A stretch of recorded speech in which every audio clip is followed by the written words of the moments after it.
ఓం శ్రీ సాయిరామ్ 2019 సంవత్సరం అక్టోబర్ నెల సనాతన సారథిలో శ్రీ సత్యసాయి ప్రబోధమాల నుండి కొంత భాగం తెలుసుకుందాం.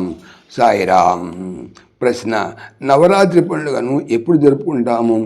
జవాబు: ఆశ్వయుజ పాడ్యం నుండి నవమి వరకు. ప్రశ్న: ఈ 9 రోజులు ఎవరిని ఆరాధిస్తారు? జవాబు: నవరాత్రులలో దుర్గా, లక్ష్మీ, సరస్వతులను ఆరాధిస్తారు.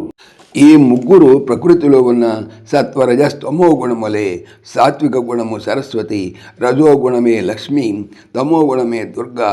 మొట్టమొదట ప్రకృతి ఆరాధన చేసి తద్వారా పరమాత్ముని అనుగ్రహాన్ని పొందాలి. ఈ ఆరాధనా క్రతువులో నవవిధ భక్తి మార్గముల సాధన కూడా ఇమిడి ఉన్నది. ప్రశ్న: నవరాత్రి అనగా అర్థమేమి? నవరాత్రి అనగా 9 రాత్రులు. చీకటి అజ్ఞానము చిహ్నము. మానవత్వములో ప్రవేశించిన 9 విధములైన చీకట్లను పారద్రోలి జ్ఞాన ప్రకాశము అనుభవించే నిమిత్తమైచే ఆరాధనా ఉత్సవము.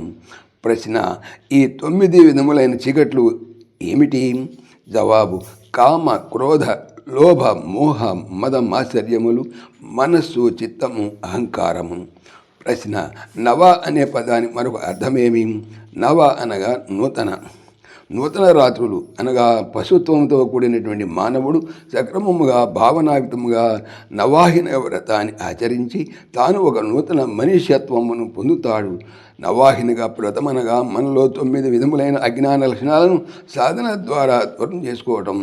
మానవుడు తనలో చేరిన మహీషత్వము అనగా అసురీ సంపదను పారద్రోలి మనిషత్వమును పొందుట అని అర్థము. సాయిరామ్. ఓం శ్రీ సాయిరామ్. ఈ ఛానల్కి సంబంధించినటువంటి పూర్తి సమాచారము డిస్క్రిప్షన్లో చూడవచ్చును. సాయిరామ్.